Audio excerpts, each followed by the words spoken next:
Yeah. Okay.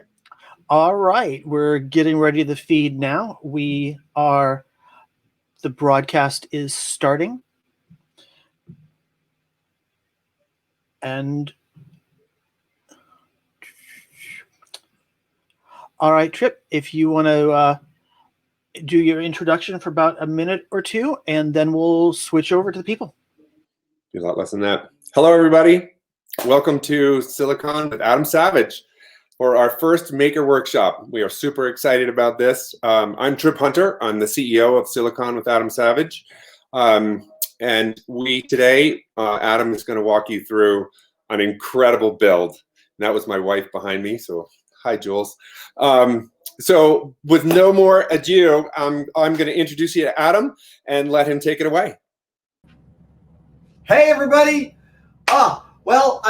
Welcome to SiliCon with Adam Savage's first Maker Workshop online. I am really excited. Welcome to everybody. I believe we have people joining this feed from all around the world. So if it's super late at night or in the middle of the early morning, like 2 or 3 in the morning where you are, my goodness, thank you so much for getting up so early. I hope this is fun and instructive.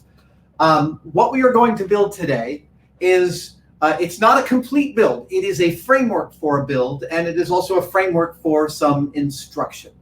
I'm also going to be joined today, hopefully, by my friend and my hero, Beverly Downen, because this is not the only workshop that we are doing at SiliCon with Adam Savage. We're going to bring in more makers to do other workshops.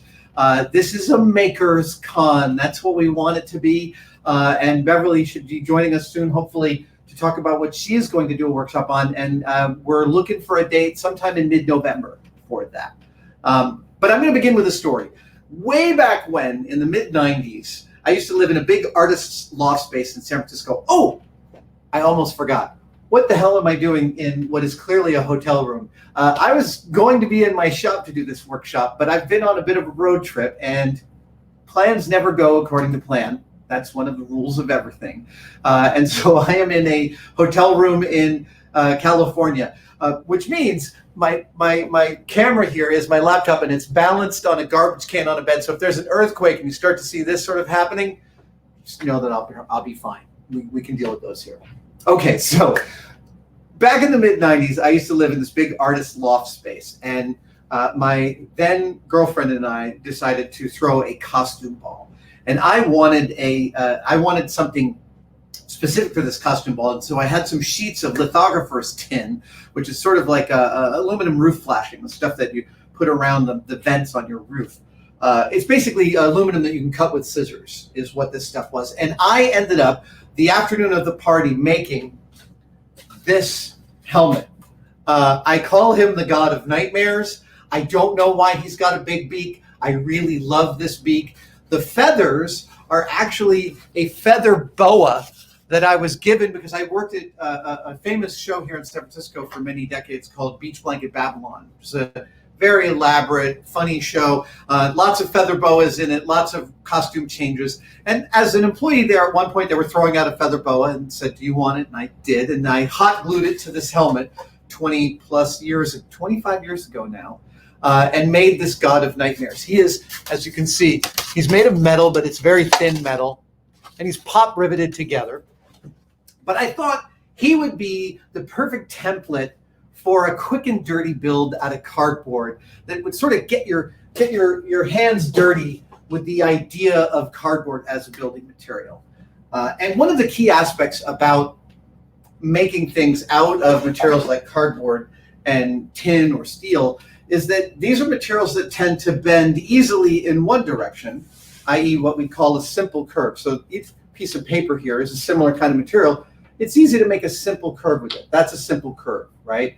But helmets or spheres, those are not simple curves. Those are compound curves. And if you're going to learn how to build with planar materials, you need to understand how to fudge with the material to obtain compound curves. This is sort of the soul of my friend Bill Duran's expertise, which is foam smithing, foam building.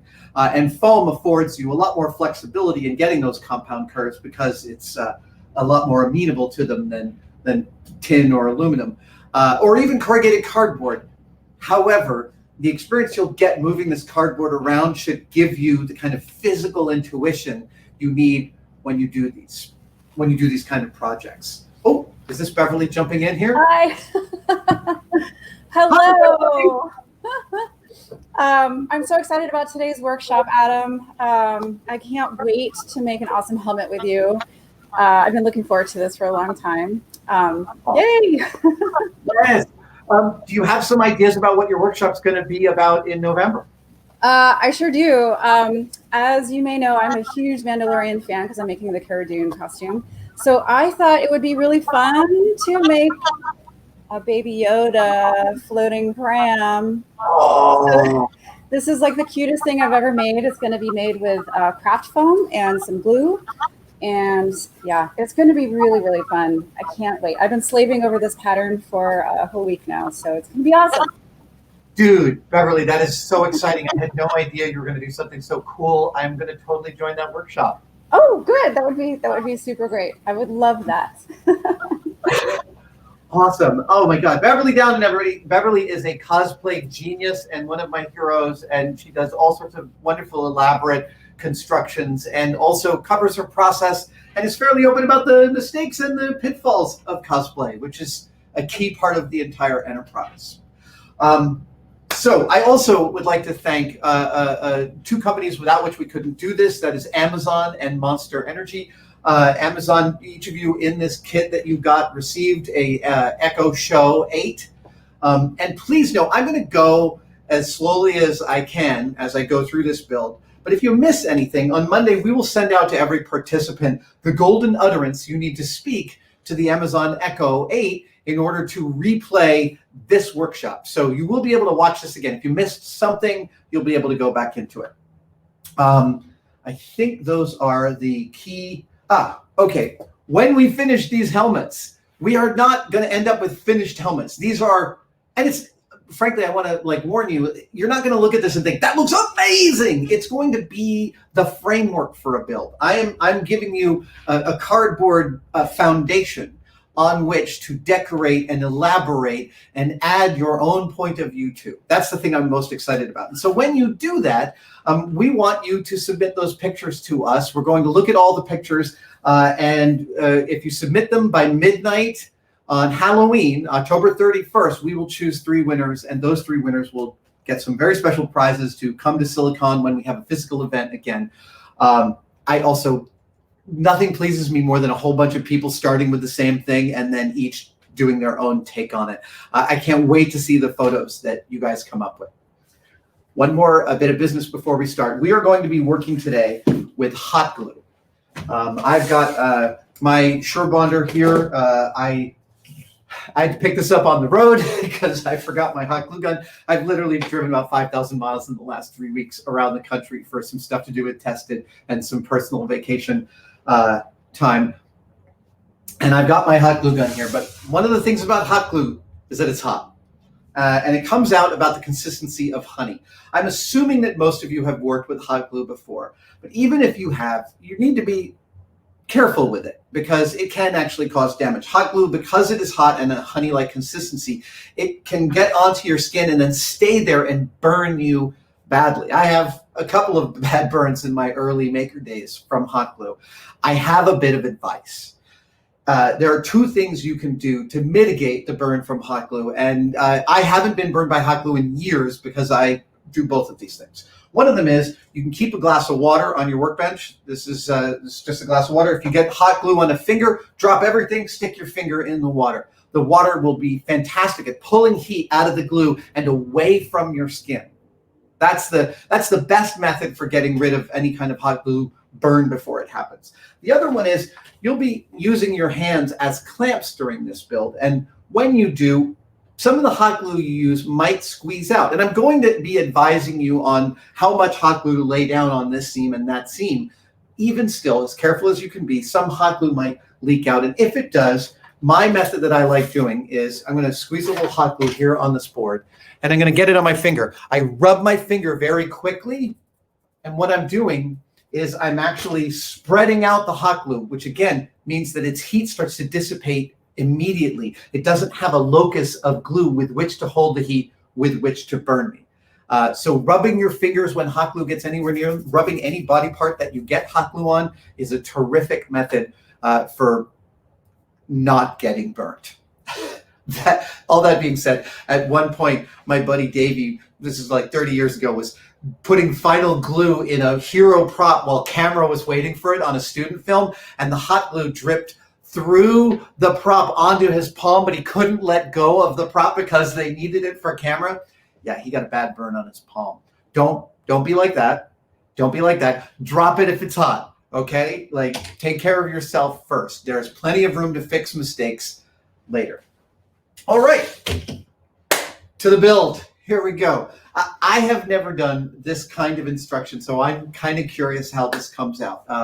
If there are things that I do that are terribly wrong, I apologize. If I go too fast, I apologize. Again, like I said, you'll be able to rewatch this. But like everything, it's a learning curve. So in your box, you have a pile of cardboard parts that have been laser cut. I am going to call out some parts to separate into piles. The first parts I want you to look for are, well, they're going to end up being the beak. They look like this. There are two parts that look like this. They look like shark fins. One's got some serrations on it and one doesn't. These are the beak. Go ahead and put those together and set them aside. The second parts I want you to look for are the two, I think, biggest parts in the kit, and that is these two pieces. These are the either side of the face, and this is where we'll actually be beginning this build. So you can put those right there, center in front of you. The other parts that are critical for this build is the second biggest piece. It looks like this. It is not bilaterally symmetrical. It's got a cutout here, but not here. We will deal with that later. This is the back of the helmet. My helmet is basically just a shell with nothing on the back. We are actually going to have a back on our helmet, which you may decide to cut away later. I don't know. Yet everything about what happens to the helmet after I'm done showing you how to assemble it is totally up to you. And the weirder you get, the more excited I will get. Okay, so we've got the beak, we've got the sides of the face, we've got the back, and there's another piece in here. Two more. Okay. There is this piece, which looks like a little sunrise, and it's got a semicircle here and a flat part. This is the head top. This will go at the very top of the head. So go ahead and put that on top of the back. And then there's this little piece that looks like a Star Trek Enterprise shirt symbol. This is your beak brace. This is how we will make sure the beak stays in the correct shape that we want. And there's a thing you can do with this beak brace, which is you can tear off these little tabs. You don't need them. I thought you might need them. I was wrong. You don't. So the beak back, you can put that also on top of the head. All this other stuff is actually for decoration. This is just for... I really love the smell of laser cut cardboard. It's a good smell. It's a little burnt. It smells like work. To me, it smells like work. Here's corrugated cardboard. When we were doing builds at ILM using the laser cutter, we would do all of our preliminary cuts out of corrugated cardboard. So to me, it really does smell like I'm punching a time card. Okay. I think I have covered all. You will need some kind of a poker for this build. I've got my Swiss Army knife out and I've got the Phillips screwdriver open on it. This is for poking and marking a hole that we will cut later on. And it'd be great if you had a Sharpie marker, but a pencil works pencil works just fine. Any writing implement at all, Sharpie is going to be the easiest to see, but any writing implement you have will be fine. Okay, so we've got hot glue, we've got a cup of water, poker, marker, and the pieces. Oh, also hot glue, it drips out of the gun. So if you're working in anywhere where the surface is something you care about, it'd be great to put a piece of cardboard underneath your hot glue gun, and it will keep the hot glue gun from dripping glue onto something that you or your parents care about. I don't think we'll be doing any cutting on this build. I may be doing a little bit of cutting. If you are a young person, please do this cutting under the supervision of your folks or the adult that is nearby. Wait a minute, I'm getting a message here. What does it say? Oh, nope.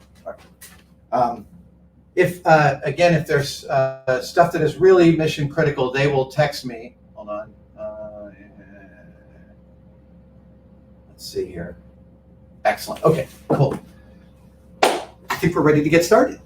So here's where we're going to get started. We're going to get started with the main face. This is this part of the build, these two pieces. And when you look at these, you place them down in front of you, you will notice, well, this is how you should place them, right? With the curve down there, and these flaps facing to the left. And I look at these two pieces next to each other, and we're going to glue them together. And we're going to glue them together using these little flappy flaps. And you'll notice they've been scored on one side, so you can bend them over. Yeah, this is a little bit of, there's going to be some tab and slot construction on this build. You can bend them over. Now, as long as we're bending stuff, we're going to be attempting to get something like a compound curve out of both of these halves. So where you've just bent the, I'm getting ahead of myself here. If you'll look at the cardboard, you'll notice that the lines that it has been cut have been chosen specifically. The lines of corrugation run up and down. They run vertically on this piece and on this piece. And that is all the lines of corrugation have been carefully chosen in this laser cut to augment the bending of the cardboard and make it what we want it to make it.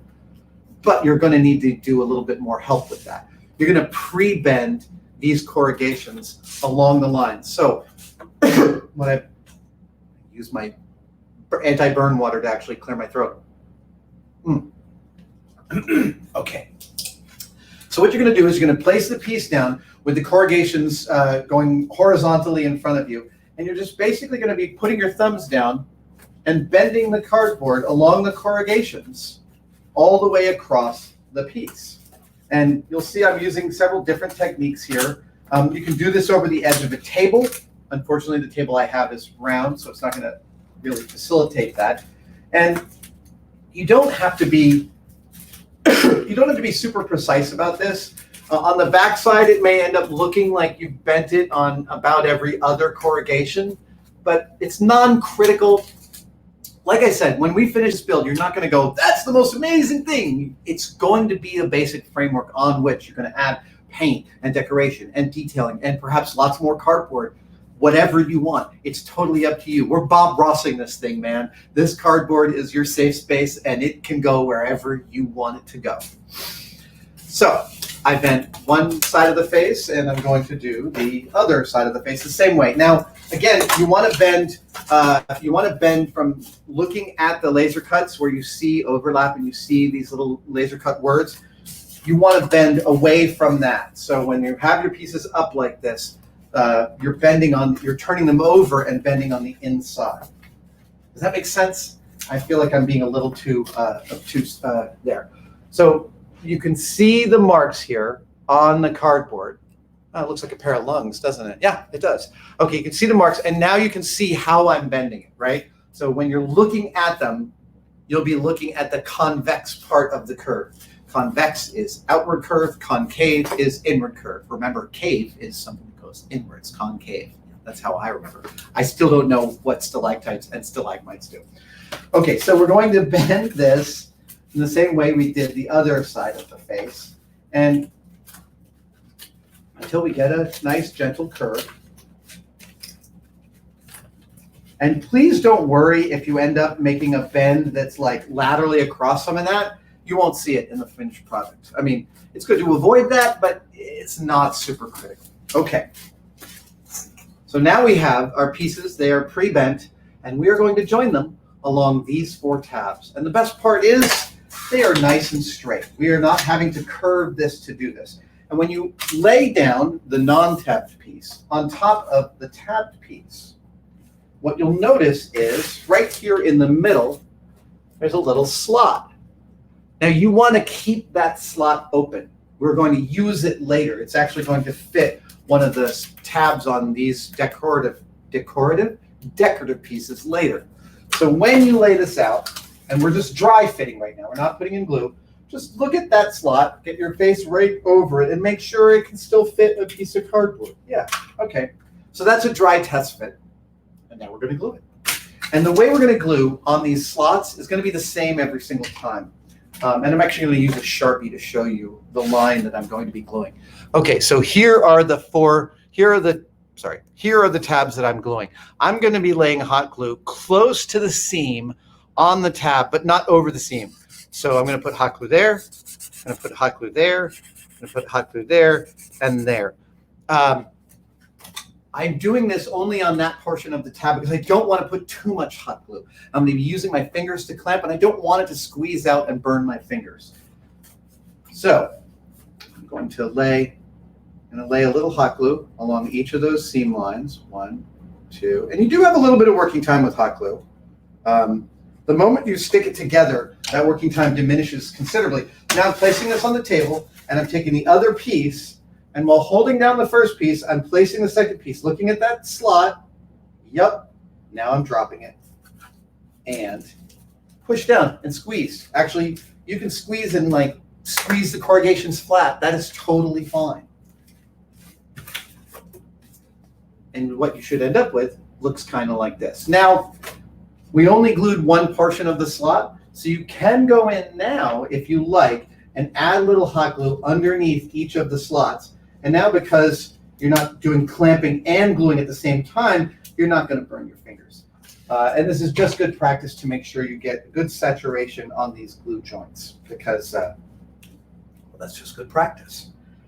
And this whole construction will follow this sort of line. Each tab we're going to glue, we're going to put a little bit of glue just on the side of the tab, and then we will turn it over and strengthen the bond with more glue later.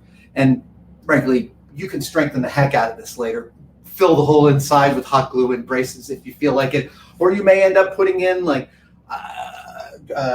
bamboo skewers for bracing. I mean, that's also something that's possible. The world is your oyster. So now we've got this piece here, and we are going to make, this is where this part goes, right? This is this part of the helmet. And we are going to be doing the first bend and glue. Now, you see these two up here, up at the top of the lungs. You see this curved cut? That is going to end up being the top of the head. And we're going to overlap these. Oh, hey, it turns out if you look at the laser cut, it says overlap, and it shows you exactly how far to overlap. Now, there's another way you can tell how far to overlap, which is by looking at this slot right here. See that slot? Now, that's also going to receive a piece of cardboard. So you want to make sure that that slot is exactly as open as it needs to be to receive a piece of cardboard. Again, if you misglue this a little bit, there's some gunk in there, or the cardboard is not perfectly aligned, that's totally fixable, and no one will ever know. But for the purposes of getting it right, that's what the ideal goal is. So what we're going to do is we're going to put glue on the part of the flap that says overlap. And in this case, I'll just draw this out so you can see this. So I'm going to be putting a little bit of hot glue here along the seam. That's the most important part. And then I'll also be adding some like this, just basically like doing a little in there to get a little bit more. I love the fact that we are building with cardboard with 200 people across the planet. This is really exciting to me. Cardboard is the gateway drug to making. Make no mistake. I learned so many of my earliest lessons in making using corrugated cardboard. It's ubiquitous, it's everywhere, and if you're lucky enough to be a 10-year-old kid like I was and find a refrigerator box in your neighborhood, man, it can become a spaceship. And the one I found did. Okay, so I'm going to lay, I keep saying, okay, so maybe I should stop doing that. Here we go. We're going to lay in some hot glue along that seam, staying clear of the slot, and just a little bit more there. And now you're going to be, with the hot glue there, I'm going to be laying the other piece across it, and now looking at that slot. And again, you can move just a little bit and clamping down with my fingers. And again, be judicious. You don't have to use a ton of hot glue on this. You don't want it squeezing out of these joints. You can add more later with the luxury of the structure just in there to make it super strong. But for the initial gluing, you don't have to use a ton. It can be just one bead if you like. And you'll see that I got my slot correct. Full disclosure, I've built this helmet out of cardboard like 5 times so far, just to kind of get it right and to work my way through it. This stuff isn't, it's often sometimes not super intuitive, and I wanted to be sure that I had the order of operations right. So that was the easy bend, and now we see that we've got this kind of nice thing going on. It's more than you normally can get out of cardboard, and we're moving on towards the more complex bends, and that's these 2 cheek bends. So if you look at your piece, you'll notice you've got a slot here and a slot here, kind of like Inigo Montoya's sword scars from the Five-Fingered Man. But that's not what these are. These are overlaps that will allow us to get a kind of a compound bend out of the sides of this mask. So what I'd like you to do before we get any hot glue anywhere is to kind of get these 2 pieces, get familiar with them, and sort of separate it like this. Now you've got it sort of separated like this. Now what we're going to do is we're going to cover the part that says overlap with the other piece of cardboard. So we're going to cover the bottom with the top. And I want you to do a dry test. And you're going to bend until you get to that line. Yeah. See that? Now, it's not a perfect bend. It's not perfectly matching, but I am able to kind of force the cardboard into that shape. And this is, again, the dry fit that will get you the shape that you want once you glue it. Okay? So feel comfortable with that. And look at what it's doing with this cardboard, right? It's adding a curve. It's adding dimension where it didn't exist previously. So, okay. Now, in the same vein that I've done before, I am only, again, I'll just keep drawing this so you can really see, so it's really clear. I'm going to be, here is the line that I'm trying to bring the cardboard up to. I'm going to be putting the glue right along here. That's all that I need for this joint. I don't need more over here. I can add that later. A little hot glue goes along the line that I've drawn.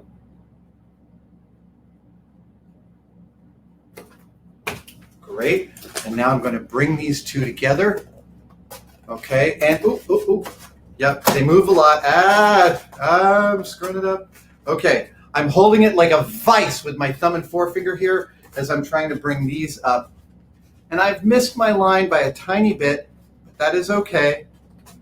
Again, we can fix that later. And there we've got our seam. Now, because I separated and brought it back in, I'm going to just strengthen it on the inside. And strengthening on the inside is just a matter of going down and like using a caulk gun on your bathtub. I'm just laying a little hot glue in that corner to strengthen that bond. Yeah, that's something you can do. If you've got a little hot glue and you want to neaten up what you've laid into a curve, an advanced move is to lick your finger and run it along the hot glue seam. The water on your finger will protect you from getting burned. Get comfortable with hot glue before you try that. Don't just gallop off of that. Okay, we are now going to do the second cheek, and we're going to do the same thing we did last time. We're first going to dry fit the curve, right? We're going to force the piece into that curve. We're going to take a look at it and get familiar with it. And the more that you do it, the more you actually sort of put in the memory of that bend to the cardboard. So this is why doing pre-bends before gluing is super important. It's completely vital to the process. Beverly will have all sorts of techniques for doing this with foam that I don't even know, so I'm totally excited about learning that. And like I said, foam is way more forgiving with these kinds of curves than cardboard is, which is why it's great to start with cardboard. It will really it will feel like a vacation when you start doing the same kind of thing with foam instead of the corrugation. Okay, so now I've sort of given my helmet enough memory where I feel good about that bend. And I'm going to do the same thing. Laying in a bit of hot glue, bringing the cardboard up to the seam, bringing my thumb and forefinger into the back as a vise, right? That's the most important part that I hold, and everything else is adjustable. And yeah, I think that actually came out pretty good. All right. Now I know, as you're looking at this thing, it's not amazing. It's not incredible. This isn't this isn't an ingenious cardboard construction. This is just a framework. And that's kind of why I chose it. I lowered expectations are where the most fun stuff happens. That's a t-shirt. Yeah.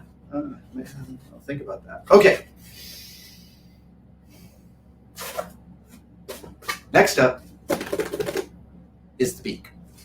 And this is where it gets a little bit complex. We can put this part aside.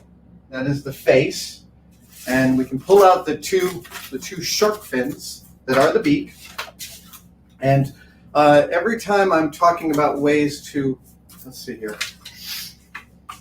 Yes. What you will notice is that only one half of the beak is actually scored. The other half is not. Don't worry about that. We will be bending them, but don't worry about it not having a score. It won't show up later in the build. It's just about the way we had to lay this out on cardboard in order to get all the corrugations in the right orientations. Nobody's yelling me anything super critical. So here are your two halves of the beak. We are going to join these two halves and make a schnoz like this beautiful guy right here.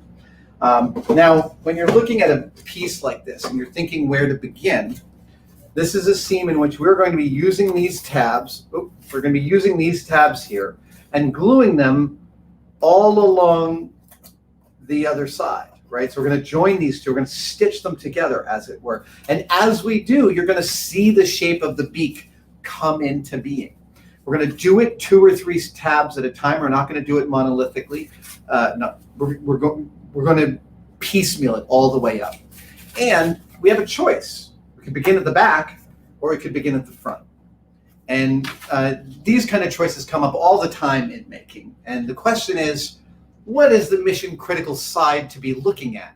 Well, on the beak, it's the tip. I want the tip to be dead to rights. So if I started in the back and I did something slightly wrong and I got to the beak and it was way off, that would not do. So we are going to start at the tip of the beak and work our way towards the back. And here's how this goes. Take each of these tabs and bend them over. They're labeled 1 through 15, and I'll be calling out which ones I'm gluing when. And just bend them over until they're all slightly bent, kind of like that. Yep. Okay, great. Now you're going to take this part, and I know that, don't worry about, just basically, this is how we're joining them, right? So that they create like this splash. This is the orientation in which we are beginning to glue them. Great. And we're going to start simply with tabs 14 and 15. Some of these tabs may tear while you're doing it. This is totally fine. It's fixable later. Don't fret about a tab tearing off or a tab getting torn while you're going. We are putting these things under a fair bit of pressure. Oh, I almost forgot. You also want to pre-bend these beaks before we start gluing. And if you'll look at them, you'll notice that the corrugations run in a specific direction. And just like the sides of the face, I almost forgot this part, we are going to curve these beaks. But the direction you curve them in is important. So this is how we're going to glue. We're going to glue the tabs on the inside of the other piece. So where the tabs are, this is the inside. And I'll often label stuff like this. Inside. Inside. If you ever get a chance to see a build of mine up close, look underneath and you'll see labels everywhere. I am always making mistakes and I always label things inside so I know which way to go. The reason I've labeled these two pieces inside is so that I know that I'm bending while looking at the inside. That's what I want. I want this beak to come down like this one does. And so I'm going to be doing a concave bend along the corrugations all the way up the inside of this beak. And again, it's not going to look perfect. You're not going to get a, you might get a pretty reasonable, yeah, there you go. You can see it. That's the bend. It's not huge. It's just enough. And we'll do the same on the other side. What do you think? Is this kind of show I could host on PBS for 20 years? I feel like it is. Okay. So now we have, by the way, when I was building this in the hotel room an hour ago just to do the final like run through everything. I bent my first bead the wrong way. Happens to everybody. Don't fret 1 second about it. So now we have our bead pieces bent. You can see through the shadow here on the broadcast that they've got a little curve to them. And we're going to add a lot more curve. So lay them out, bent side up like that, and put a little hot glue, again, up just along the seam of 14 and 15, right here and right here. Got it? Okay, so.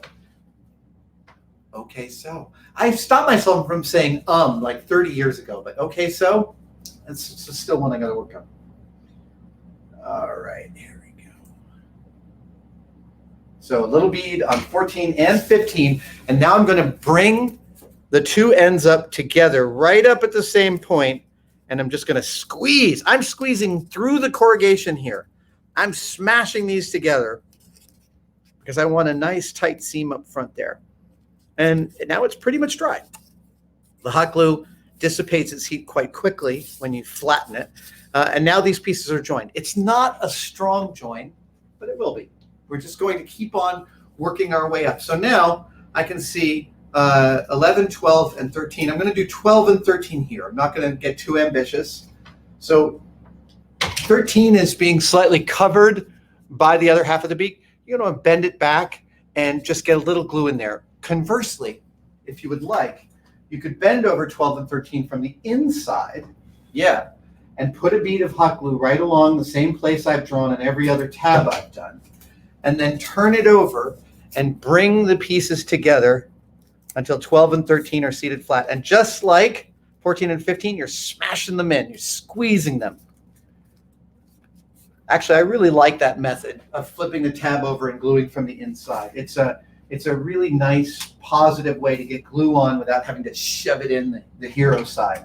That's a little bit of film language or theater language. The side you look at is the hero side. The side you're not looking at is the non-hero side. You can make all your mistakes here as long as they don't end up here.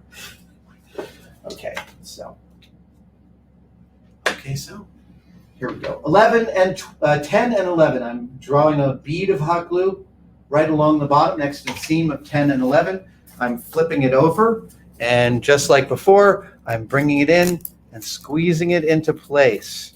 And all of a sudden, now you're starting to see this compound curve of the beak. Dudes and dudettes, you are learning how to make compound curves with corrugated cardboard. It's a nice alliteration. So 8 and 9 are the next ones. And same as always, I'm bending them over so I can see them, getting a little bead right next to the seam. And I hope you appreciate now how much working time you really do get with hot glue. And I'm bringing them over, smashing them down. It's great. I am very happy with that. 9 and 10. Okay. 6 and 7, that was 8 and 9. So 6 and 7. And a little hot glue in there. And you could just keep on proceeding. You don't have to wait for me now. If you're going faster, or if you have a method that's a little bit faster, go ahead and get ahead of me. I'll tell some stories while we wait. And with each one, you are simply doing 2 tabs at a time. One of my big problems as a maker is I'm impatient. I like doing too much at once. In fact, in general, in life, I tend to like to do too much at once.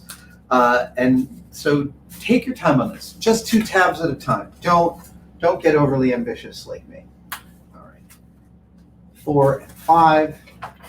And each time you're going, now like it's being held together, and I'm sort of, as I'm getting glue in there, it's creating a little bit of torsion on these parts and pulling them apart. That's okay. If something tears, or if your hot glue gun can't get in there and something gets a little bent, that's okay. We can fix that later. Turning it over. Getting the seams in there. So sometimes the tabs may get in your way. Just make sure if something seems like it's in your way. Keep an eye on that. The tabs that haven't been glued yet can sometimes stop you from squeezing the cardboard together. Now we're so close to this end that it's actually hard to get the hot glue gun in here, so I'm going to go from the top.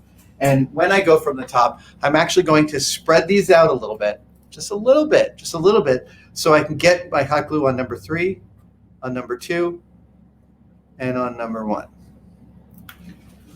And I'm going to bring these together. Grabbing number 1 is the most important because it's the back of the seam.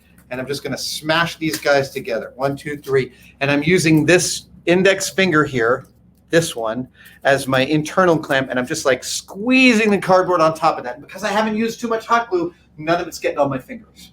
I hope the same is happening for you. If any of you are getting a little burnt from hot glue, welcome to the club. Everything you make ends up with a little bit of your blood, sweat, and tears on it. It's par for the course. Okay, now we have, once we're finished gluing all those tabs, we have the better part of a beak. We are not done with this beak yet, but you can go in now and you could sort of, you could strengthen at both ends of the beak. You go in and add a little glue on top of the tabs 14 and 15, and you go add a little glue to the side of tab number 1. And if you want to just keep on doing that, you can. You can go all the way down, make this super strong. You can also, if you like, add a little, oh, I'm already out of my first hot glue stick. You can also add a little hot glue out here at the tip for a little bit of extra strength if you so choose. I'm expecting that many of you are going to be painting this later on. So these are all crimes that will get hidden in the final construction. I'm just adding a little strengthening hot glue. Again, using my fingers to smooth it out and rubbing them and not feeling any heat when I do that. Right. Now, one of the key things that's not done with this beak is that it's still not quite the right shape. Here is the hole for the beak, and here is the beak. And you can see that there's still, these two things don't want to play together. So how do we get them to play together? That's when we use this little Star Trek symbol that you tore the tabs off of. This is a beak brace that will help us push the beak into the right shape. So take that brace, excuse me, a little bit of a burp there.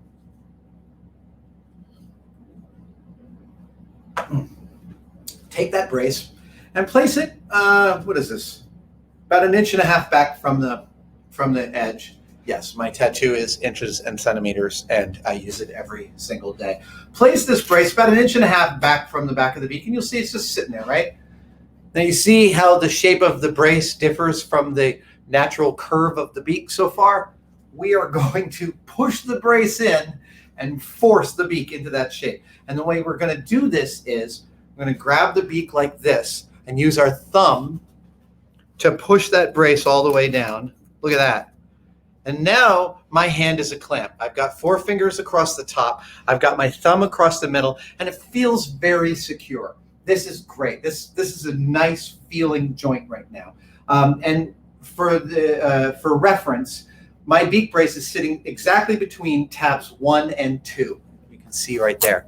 It's sitting right between tabs 1 and 2.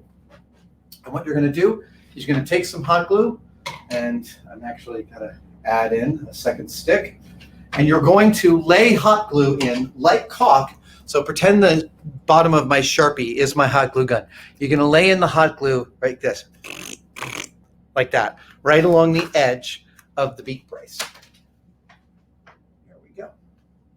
And you don't have to be precise about this. If you use too much hot glue, that's fine. It's just going to take a little longer to set. I've got some hot glue along my beak brace. Blow on it. Don't let go too early. Don't let go too early. Don't let go too early. I always let go too early. Again, I'm an impatient maker. You can also, if you so desire, you can hold the sides in to get them to hold to the shape of the beak. And now I'm using my hands as a secondary clamp. I'm grabbing the sides here and here, and I'm using my index finger to keep pushing the beak brace down into the apex of the beak. And I'm going to do the same layout of hot glue here that I did on the inside. I'm just going to run a bead there and then back up again. This is going to make this beak actually quite strong and quite specific in its shape. The beak brace is one of my favorite parts of this build. And if you end up with little spider webs of hot glue, just know that that's how we make spider webs in films. We use an air gun and hot glue to make awesome spider webs. But they won't affect your build. Just get those tendrils away. They feel weird when they hit your skin. And you're just going to want to hold this until it's set. And it's set when it's cool. So you can feel the hot glue. It's still a little bit warm. But on the inside, it's pretty cool. I think we're good. And now we've got something. The beak brace helped us force this thing into the shape we wanted. Now it's time to join the beak with the face. The tabs here at the end of the beak are going to be how we do it. And half of them are scored. These are 1, 2, 3, 4, 5. They're nicely scored, and those will be quite easy. Those are the first tabs we're going to do. The other tabs are not scored because they had to be scored on the other side. We're going to bend them the same way that the others were, so that when all the tabs are bent correctly, and you don't have to score them, you really can just force them with your fingers until they're like that. So this is what your beak should look like. Should have, And if these two planes aren't perfectly even, that's still a crime we can hide. It's still something we can adjust for later. This join that we're about to do is I think it's actually the toughest join in this build. So it's right and proper to sort of take your time with it.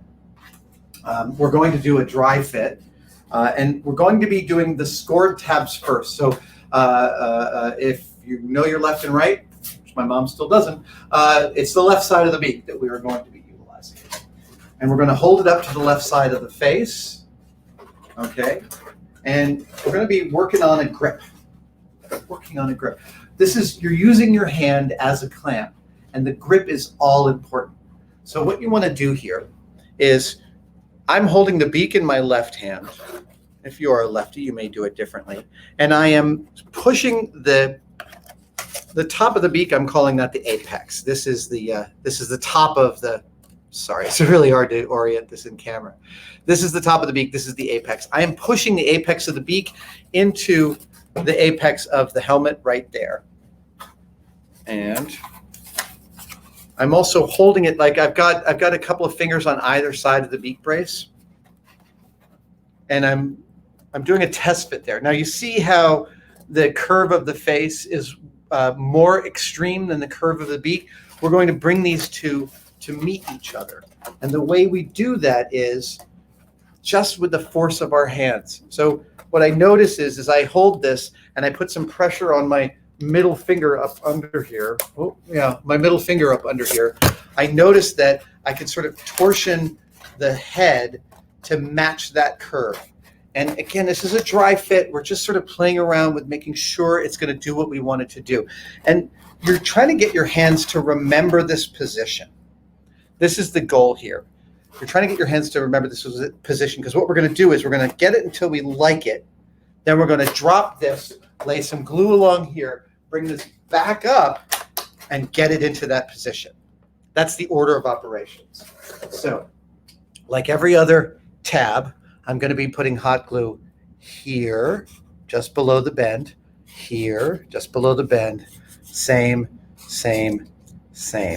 And once I get hot glue on all 5 of those, then I'm going to pick this back up, and I'm going to use that physical memory I had of the clamping to get that. This is the toughest part of this build. This is a real tricky little joint, and it behooves you to spend some time really making sure that you like that joint. There are lots of different ways to use your hands as clamps. It certainly helps if somebody else is in the room. A great place to ask for help is for someone to grab this part, the bottom of the joint, since your fingers are up here at the top of the joint. Help is good. Help is always a bonus. But if you're alone, just spend some time making sure you like that dry fit before you add the hot glue. I literally, when I was first putting this helmet together, this joint, it took me a minute to kind of wrap my head around it. And that's it. That's what you're doing here. You're wrapping your head in a way, your body. You're getting that physical memory of where this thing goes. so that when you pick it up, it goes back to that spot.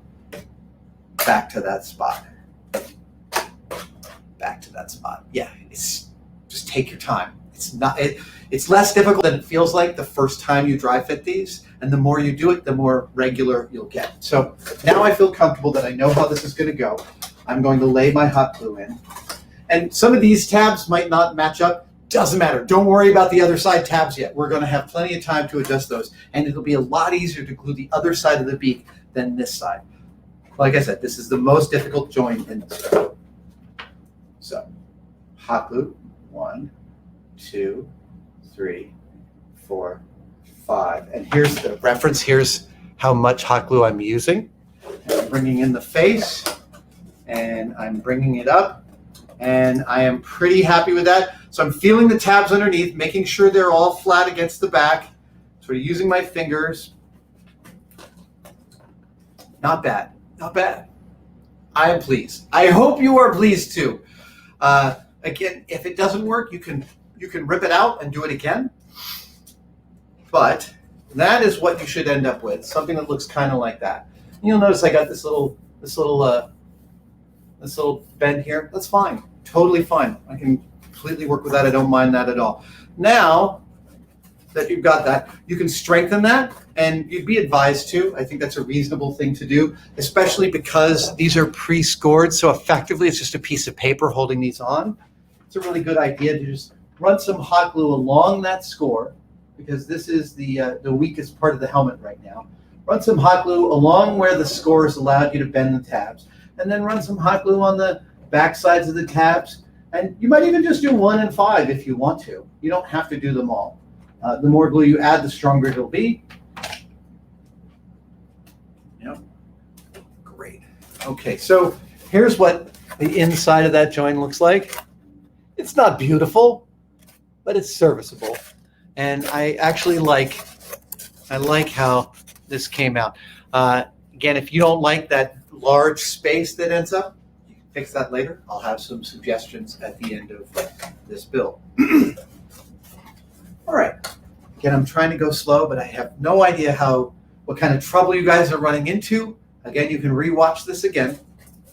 But now it's time to move on to the other side. And now we already have a clamp in the fact that we've glued the first side of the beak. So now it's really easy to do the dry fit. All you really need to do is grab both sides of the bottom of that joint and force them together, and you'll see, oh, this is much easier.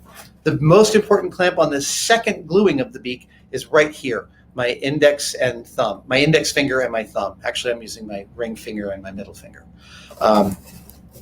So that's all you need. You don't need all the other fingers. Get that dry fit until you like it.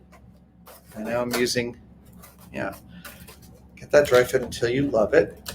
Yep. And once you feel like it's going to go where you want it to go, and keep on letting go and putting it back, and let go and put it back, and let go. The more you're comfortable with bringing these two halves into orientation the right way, the better that glue seam is going to be. I'm going to put a little hot glue. 2, 3, 4, 5. And I'm going to bring them in. The bottom is the most important part of that seam. While I'm gripping that, I'm also using extra fingers to kind of move down and make sure the tabs are actually touching the cardboard. This is, look, I have a sort of a lifetime of using every finger in a build. This is a skill that you eventually learn. Some of it was some of the sleight of hand I taught myself at 10 or 12 years old. Your fingers are your most valuable asset when doing constructions like these. They can tell where things are going right and wrong.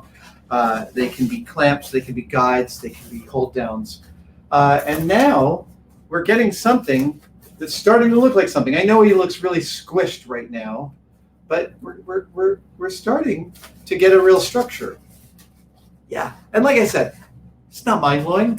It's not like world-shattering. It's just a shape, but by the time we're done, it's going to be a useful shape. We're through the hardest part.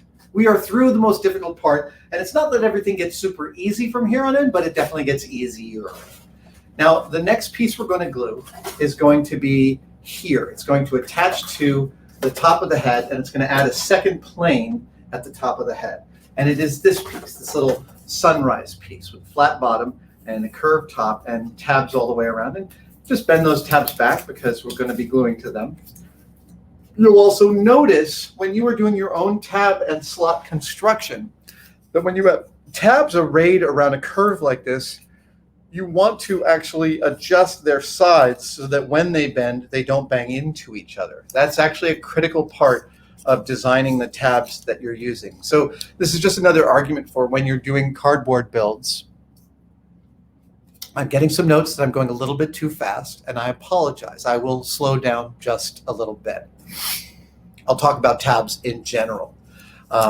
This is why with each piece that you're going to be gluing, it is really good to bend your tabs up and make sure they're going to go where you want them to go.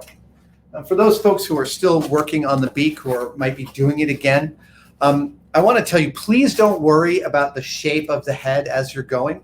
The shape is something that we'll be able to adjust later. Right now, you're only concerned with these seams. If some tabs tore off, I really wouldn't worry about that. Once you get the other tabs on, you could get an extra piece of cardboard in there and glue it in where the tab tore off and hide that crime. While people are finishing up the beak, I will also state that crimes like this, everything that isn't the way you want it to be is in makerdom what I call a crime. And it's not like it's a crime against nature. It's just when you get rid of those things, we call it in film, we call it hiding crimes. It's just like making the thing that you can see disappear. So if some of you feel like this is too big a joint, there's a few things you can do. Well, you can certainly fill that with hot glue. You could certainly fill that with caulk or whatever. You could also cover with masking tape. If you're going to paint this whole thing, and by the way, you could paint it with pretty much anything you want. You could paint it with house paint. You could paint it with acrylics. You could paint it with oils. You could paint it with charcoal. You could color with marker. All of those things will work. But if you begin by covering that seam with masking tape and covering this seam with masking tape, when you paint it, it'll make those look a lot gentler. Right now, these seams look pretty harsh. I get that.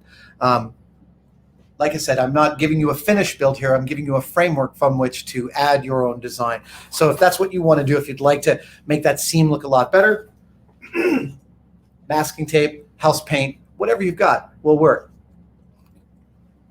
My recommendation would be masking tape. It's great for this kind of thing. When you paint it with house paint, go thin, not too thick. House paint is very wet. I'm suggesting house paint because everyone has house paint in the house, right? Like not everybody has acrylic paints, but pretty much every single house has paint to fix the walls that you put thumbtacks in, right? And actually base coating this, or like taking the finished product that we make here today, adding masking tape to hide the seams, and then giving it a base coat of some sort of white or off-white paint is a totally reasonable way to begin your design and paint job.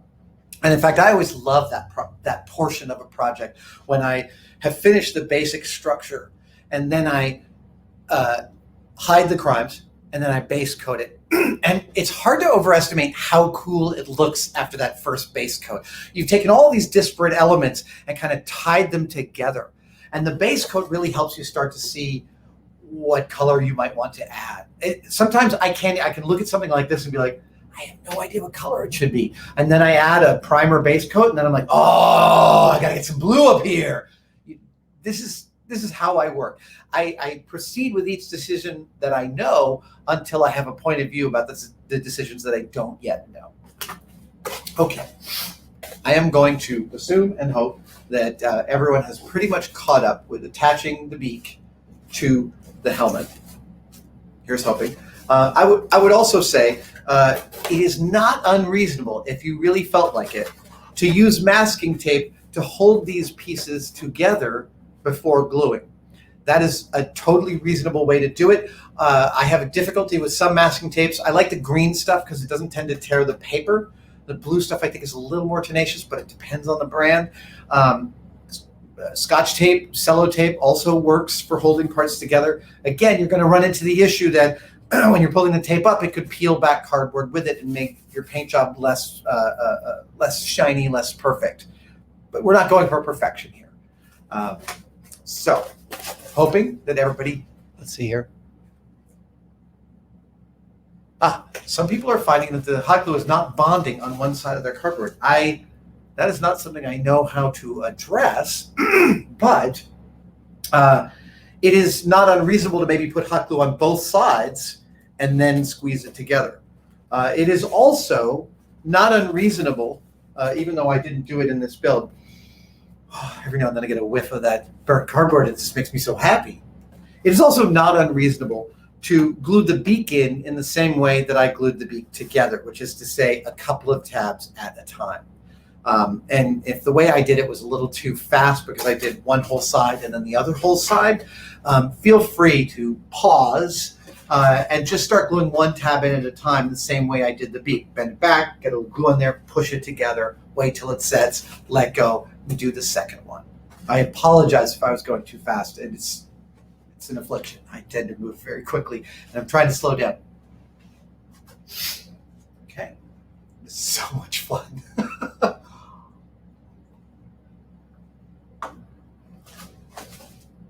Now, we're going to be talking about the top of the head. And this is where the build gets actually very technically simple. The back of the top of the head, we will glue to the tabs on this piece, just like that. See that? That is a really straightforward thing. You don't, I do want you to take this piece and note that the corrugations run this way. And you see how you've bent up the tabs like this? I want you to bend it like this. So tabs are down, and we're also going to give it a little bit of a convexity. I don't think that's a word. A convexity, just so we get a little bit of a rise there. And then when we bring it over to this, that's what that join will look like. Yeah, so just like that. You know that? Yeah.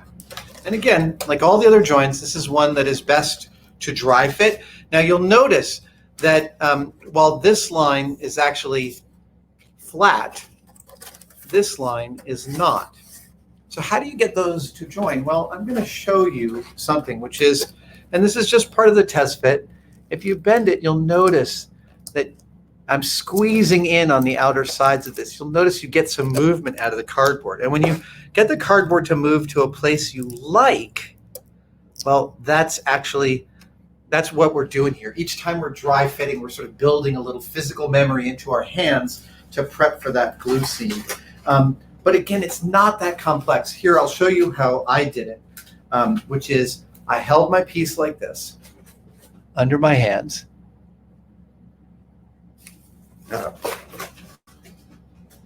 Could you guys text me that? Oh, wait, no, I know how to do this. Here we go. I can see this. Yeah. I totally know how frustrating it can be to be doing a build like this and hit snags and not be feeling like you're caught up to the rest of the snags. Everybody builds at their own pace. Absolutely everybody. I set myself unrealistic goals all the time, and I get cranky about not meeting them. But there is plenty of time to get this right, and plenty of time to rewatch this and get it to your satisfaction. And any piece that you screw up, you can use as a template to cut out of another piece of cardboard and redo. Like that is, there's so much room to adjust and move this build because what we're getting at the end of today is simply it's like the frame of a car, not the full exterior of a car. So I apologize if this build is actually causing you some consternation. Just know that that is also part of making. I have gotten super dark with myself over being concerned with certain builds. And again, that is just the thing that we all go through. There's nobody that escapes. When you embark upon making, you're going to get frustrated from time to time. And I will also give what I define as making. My definition of making is about as broad as you could possibly get. Making isn't just the putting together of physical things, although that is its most common usage. For me, making is any time that you use your point of view to make something that didn't exist. That could be a dress, a table, a poem, a car. It doesn't matter. If your point of view came into it and the thing that you built didn't exist before you made it, you are a maker. That is coding, that's piano playing, that's dressmaking, whatever. So what I'm giving you is a framework with which to jump off from your point of view. I want you to look at this build at the end and think, what could I add to it to make it even better? What do I want to see on this? What do I want to do with it? That's me asking you to put your point of view into this.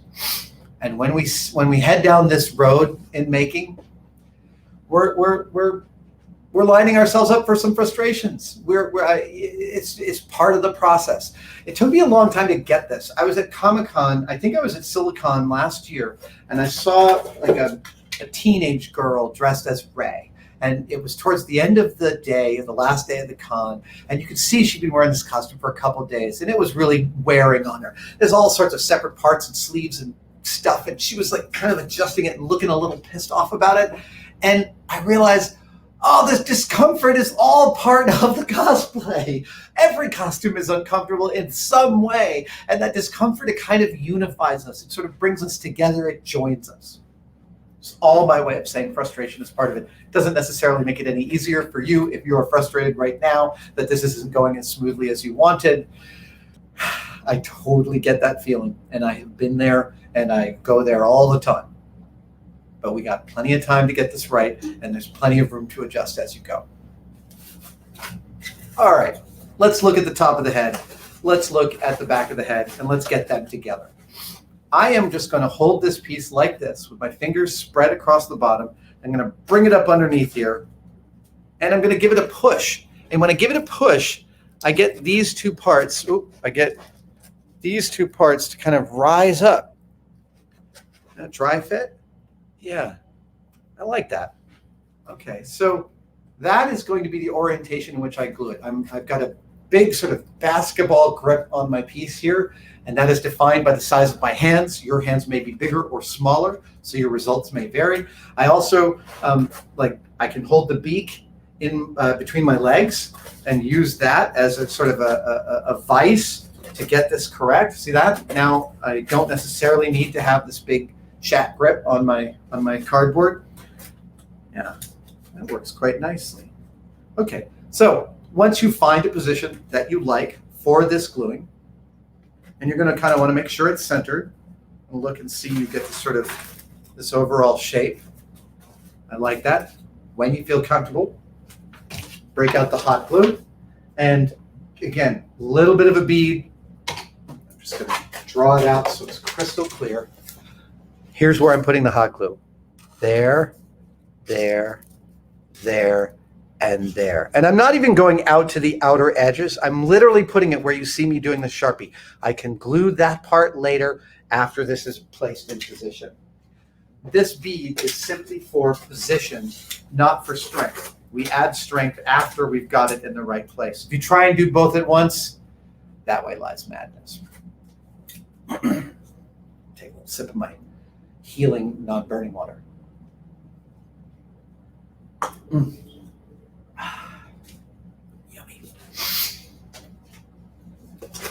Okay, get my head back in this game. Get the dry fit going. Yeah, I like that. Yeah. The more you practice this dry fit, the better it's going to go for you. You know, when you're working with other materials, often T-pins or sewing pins or hat pins can work for positioning. For cardboard and hot glue right now, it's just about the physical position of your hands, your arms, the whole persuasion. So I feel ready to add some hot glue to these places where I've drawn on the Sharpie. And there we go. And I'm just sticking it up underneath so you can see I've got my fingers, one on each tab, and I'm just holding it up underneath. And I've got the position that I want. Even if this is slightly off, you could pull it back and put more hot glue on and pop it right back in. In an absolute worst case scenario, if you hated how this looked, you could slice it off, turn this over, cut out the tabs, recut this piece even out of another piece of cardboard, which would actually be great practice because you'd be cutting tabs. And you can cut cardboard with scissors if you don't have anything else in the house. It cuts quite beautifully with scissors. So now we have at the top of the head, looks like this. Looks like this. I know that's a big clunky joint. It's fine. We'll hide that crime later. And on the underside, again, this isn't right now. It's not a joint for strength. It's a joint for position. And while that is, I think that looks pretty good.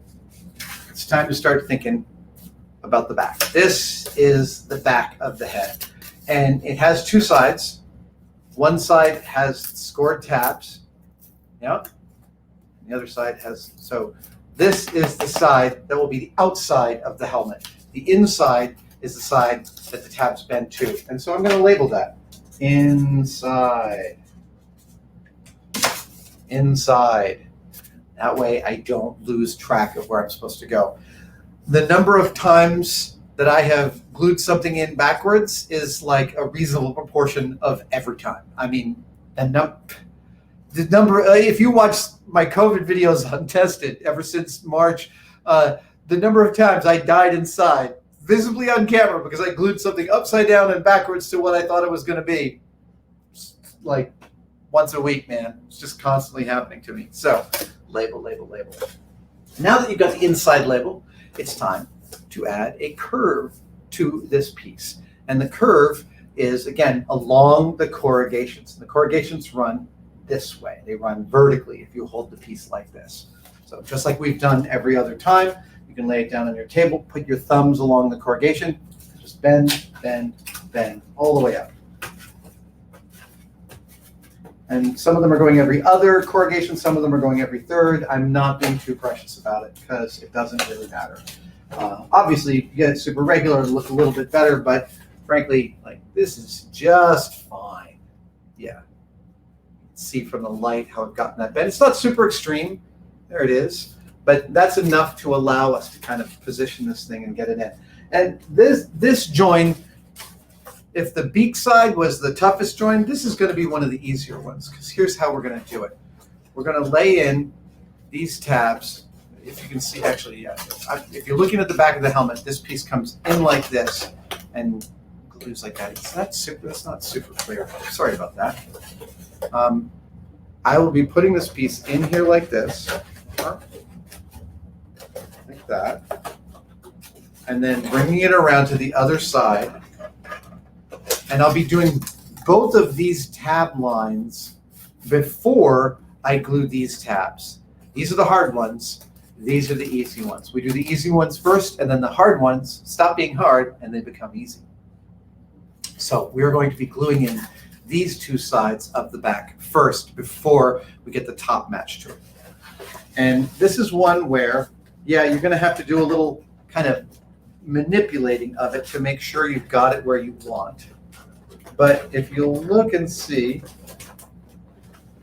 now, when you stick it up in this corner here, the way to know that you've got it correctly positioned is if this curve feels even. And right now you can see that for me it's not. So I want to push this down, this part down. I'm going to push it down and get it even. Okay, so now I've got that seam where I want it. And because it's a flat seam, if you wanted to, you could hold it there with your fingers and just lay hot glue right there if you wanted to. That is completely reasonable. I'm going to pull this back out and add some hot glue to it, but I'm also going to be not necessarily removing it all the way. It's a little hard to get that little thread in there. A little bit of a pain in the butt. So what I'm noticing is, as I'm sort of learning the physical memory of getting those tabs in there, yeah, I think I like that. So now I'm about like that. And again, when that bottom, also, by the way, if you don't get that bottom seam square, that's fine. You can cut it square. I'm sorry, if you don't get those two, that curve looking nice and continuous, that's fine. You can cut it into a continuous curve later on. It's not mission critical. It's not like the beak where trying to fix that crime would be a real pain in the butt. This one, way easy to fix after the fact. So I'm going to pivot mine out. I'm going to add a little hot glue. Same space, right along the seam on the non-visible part of the tab. Well, the whole tab is not visible, I'm just not going over that seam.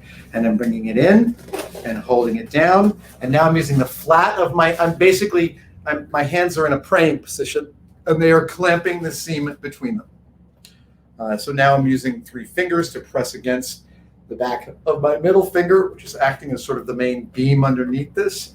And I'm pretty pleased with how that curve came out. It's nice and continuous, but again, if it's not, with a knife later on, you can completely fix that. That was a glue for position, not for strength. And because I'm about to put this under a fair bit of stress, I want to add some glue to make it a little stronger. So I'm going to add a little bit of glue here along the seam on the outside. And I'm going to add a little bit of glue on the inside, just at the top and bottom, just to provide a little more strength. When I put it under stress, I don't want this seam to fail.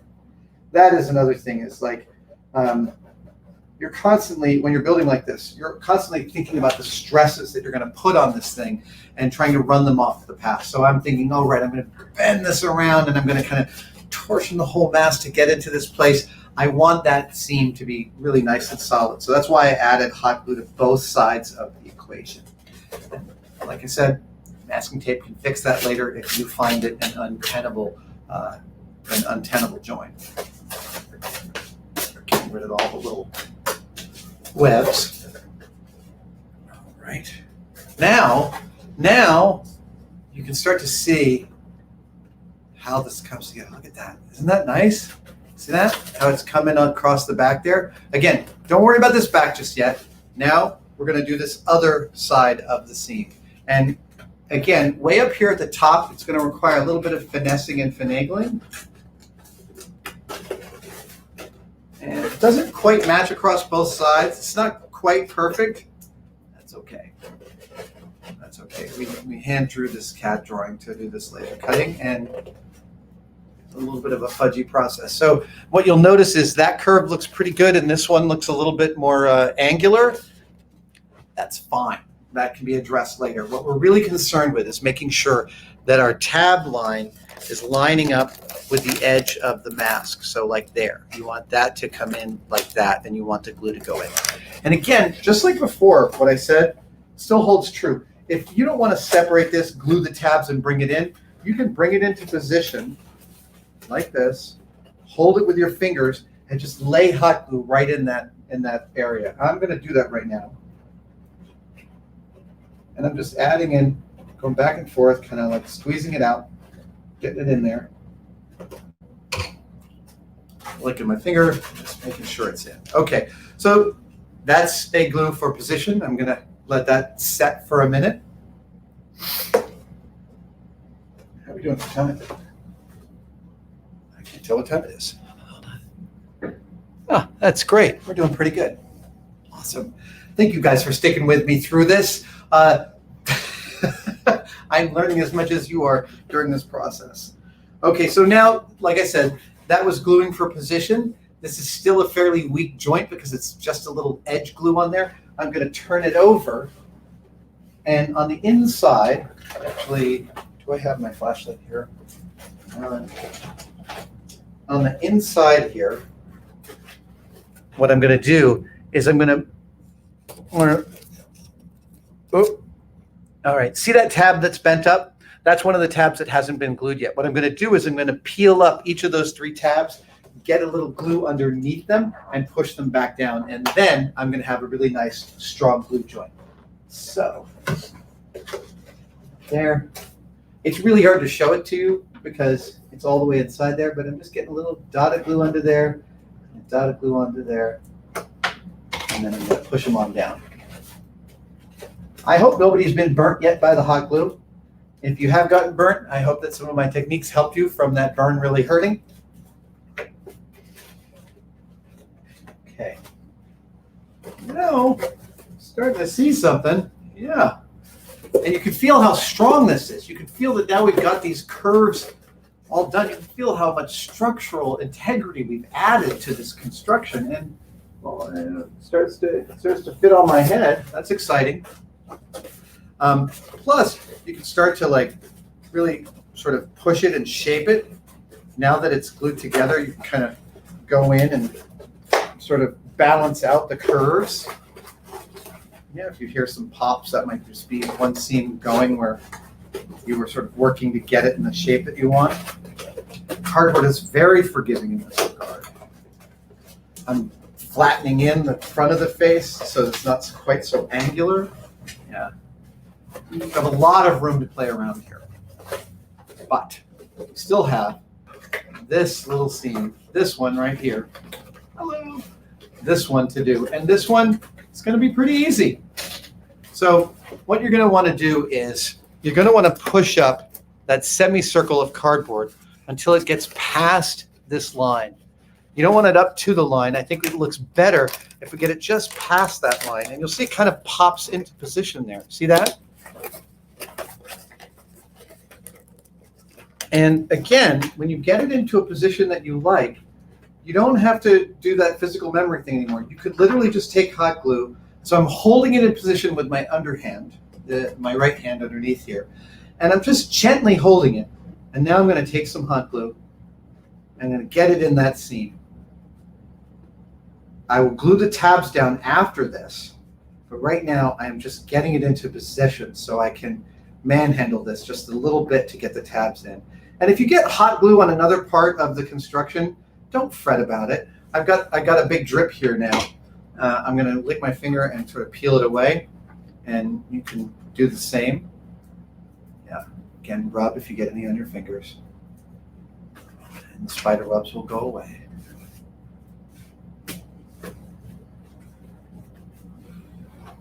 This is not a strength joint. This is a position joint. Keep reminding yourself of that. And the underside, the other side, sorry, just getting some messages from the team as I'm going through this, making sure I'm not crapping the bed on any specific set of instructions. Here you can see the backside. You can see there's you can see that the tabs are loose. What I'm going to do here is I'm going to go in there on all those tabs and get a little dot of hot glue behind each one and settle it into place. And you can do the same. So you don't even have to do them all at once. Here I'm putting one here, and I'm going to just bring it down. Bring it down. And I'm crushing it in like I've been doing each time. I don't worry about the corrugations crushing. They'll be fine. And so I'm just going to do that. I'm going to go one tab at a time, getting a little bead of hot glue underneath it, and then holding it down. There's another one. Great. Whoever's cleaning this room is like, a lot of spider webs for a hotel room that someone's only rented for a few hours.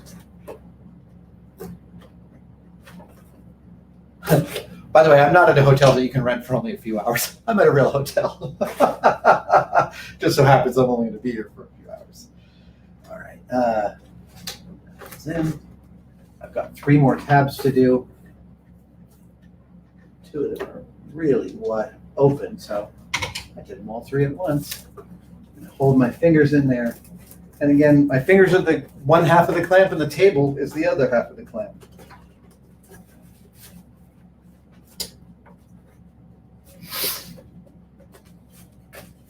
Okay, so let's just do a little show and tell here so everyone can see. Here's what the inside of this looks like. I'm trying not to get too bright so we can actually see things.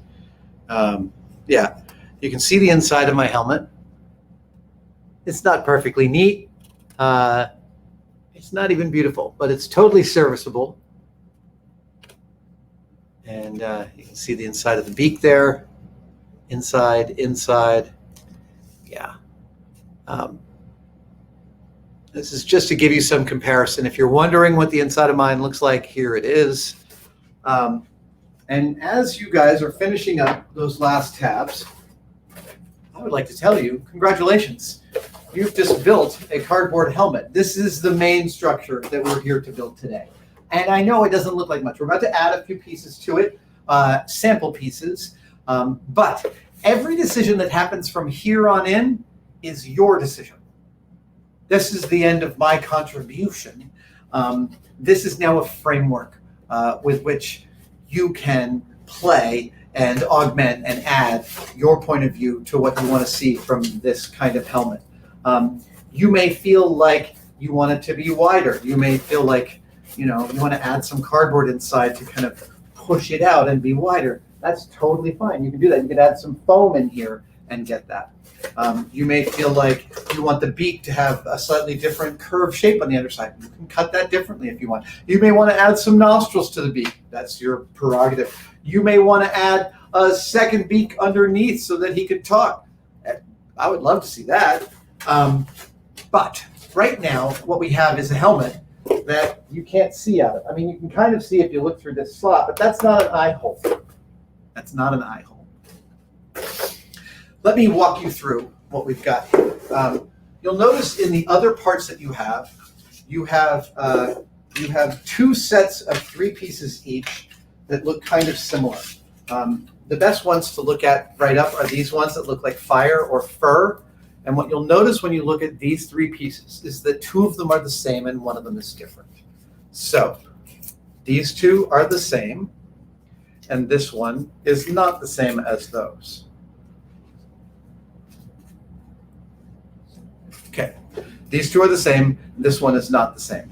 The one that is not the same, that's the centerpiece. And you'll notice there's another set of pieces in which 2 of them are the same and 1 of them is not the same. These are identical. You can use either or you can mix and match. But I'm just going to give you a guide as to what they are. With these furry pieces, the one that is different than the other 2 goes in the center. And this is what we kept that slot open for at the very beginning of this build. The square tab, there's a square tab and there's an angled tab. The square tab is the one that goes in that headpiece, and the angle tab is angled so that it can also go in that top head part. Look at that. See that? All of a sudden, our helmet has a hairstyle. And it doesn't even have to be that hairstyle. You could actually do it this way. You could, because the angle is the same, you could put the square tab in the top of the head, and you could put the angled tab right there in the forehead. And that's a totally other way of doing it.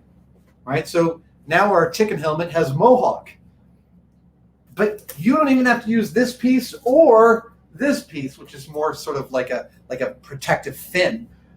You could use this bottom shape, which is the shape of the tabs that will fit into your helmet, and use that as a template and cut anything you want out of cardboard. Yeah, so what I have here is 3 sets of slots for adding detail to this helmet. There's a mohawk slot, and that's the one we just did.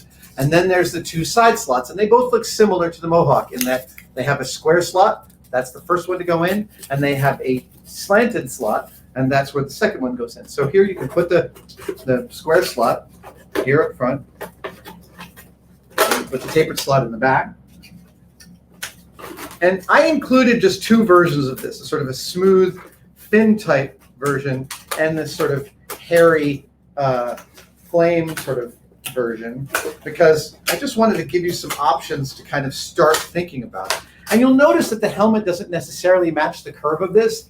That's something you can totally fix later. You can glue in the tabs and then slowly add hot glue and kind of force the helmet to match the curve of these pieces.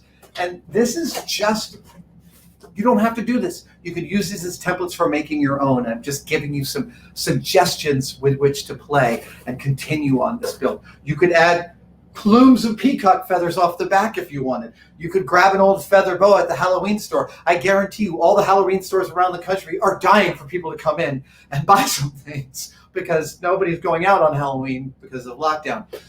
So you might get a feather boa and do the same thing I did with my God of Nightmares helmet and give him a kind of a weird hairstyle.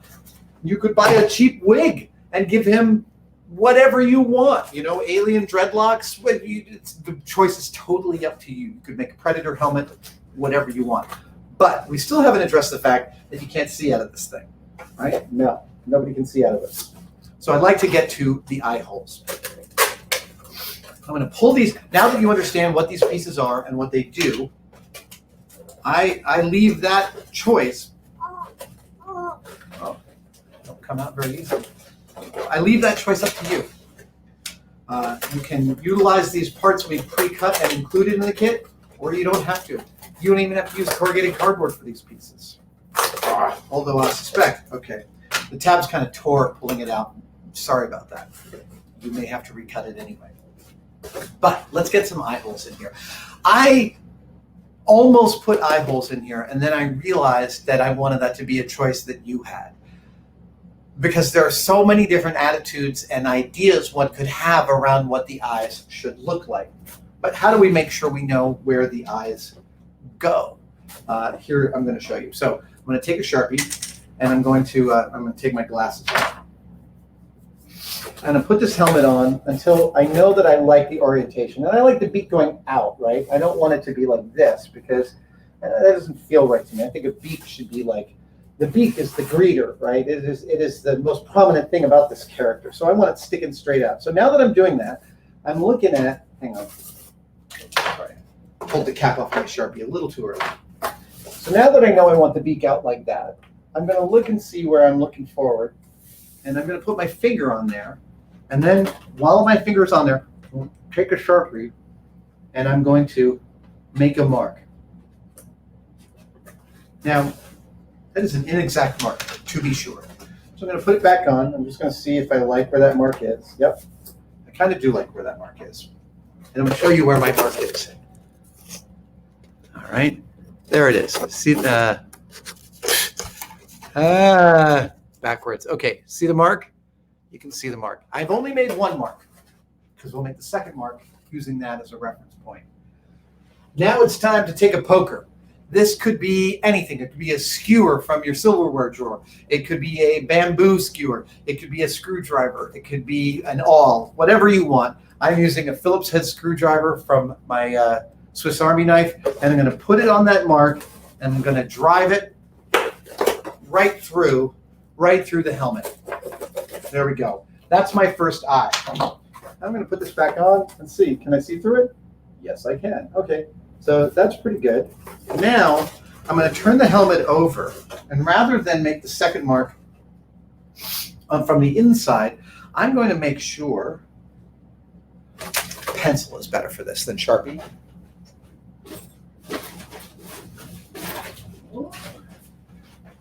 Here's a note about Sharpie marks on constructions like this. Make sure all your Sharpie marks are on the inside. Sharpie is an alcohol-based marker. And it can seep through every kind of paint you could possibly imagine. So try not to get Sharpie marks on the outside of your helmet because many paints will still let people see the Sharpie mark after you paint it. You really have to seal over a Sharpie in order to paint over it and not have the alcohol-based ink seep through. I've had some very terrible times with Sharpie marks that were recalcitrant and not willing to go away. But now you have this one eye. You have this one eye hole. And you want to make a second one. So what I would often do with something like this is I would take a random scrap of paper or cardboard and I'd mark the distance from center to the hole. And now I have a measurement. That measurement is, for me, just about 1 1/4 inches long. But it doesn't matter how long it is because I've made the mark directly from the piece. So now I'm going to, let's see, I want you guys to see this really clearly.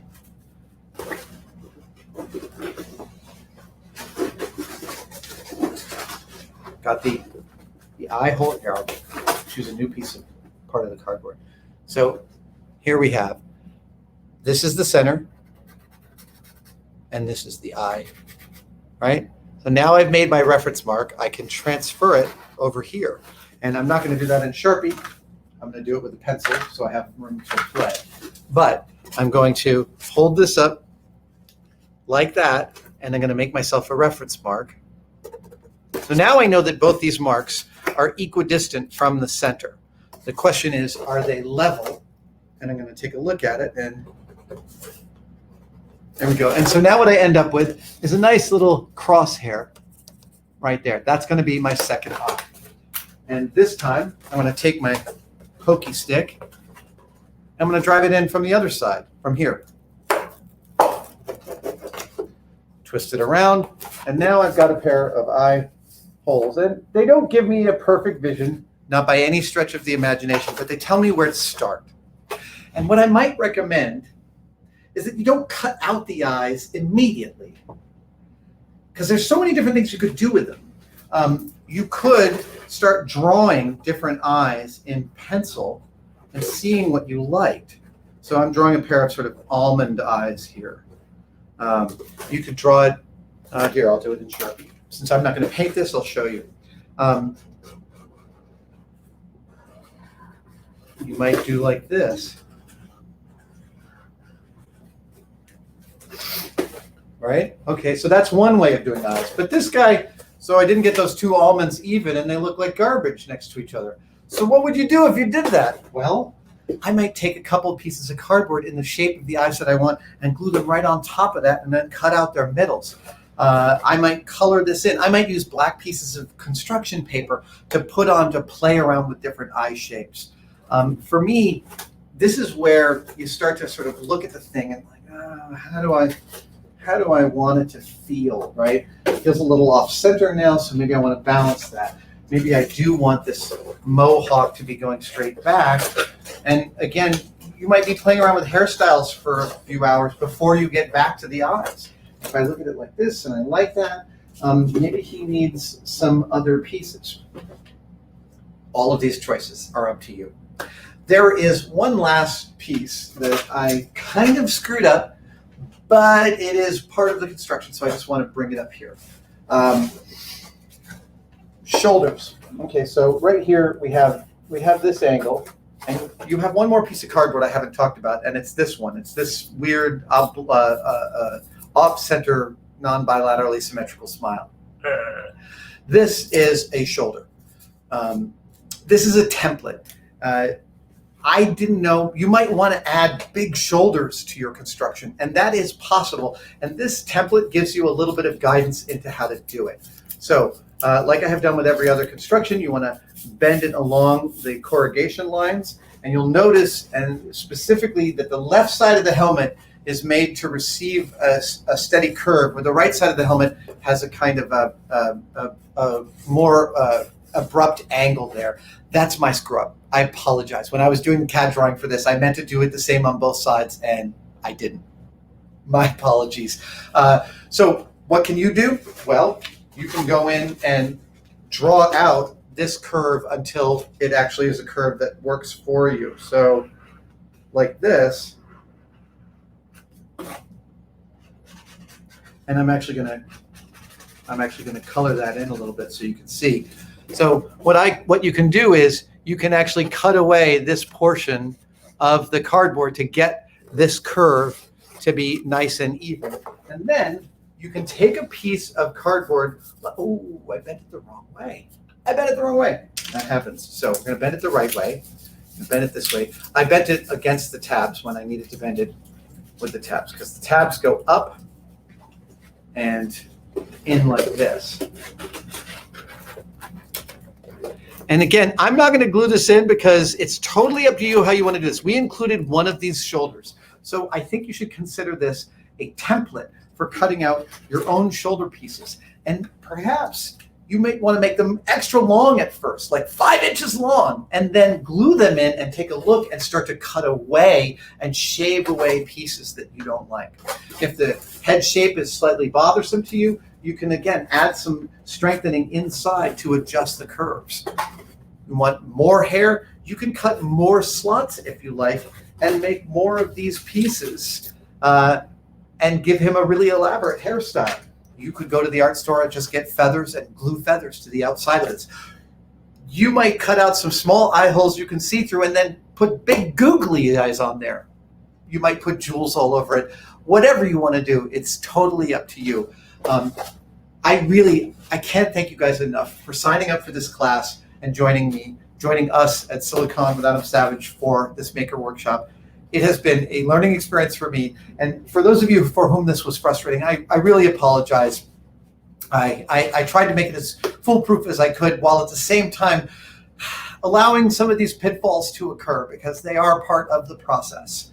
And again, this is not a finished construction. This is the beginning of your construction. And we really want to see what you make from these kits. As you decorate them, once you've gotten something you like, send us a picture. If you send it to us by midnight on October 31st, Halloween, we will choose and give prizes to our favorite 3 constructions. And next year, when hopefully, everything willing, we actually have a physical con, I want to see you guys bring some of these constructions to SiliCon. I want to see them in person. I'm really excited about what you might do because I can't conceive of it because it's your point of view. Thank you guys for joining me, and I will see you on the, I'll see you at the next workshop because I'm going to be taking Beverly's workshop. Thanks so much.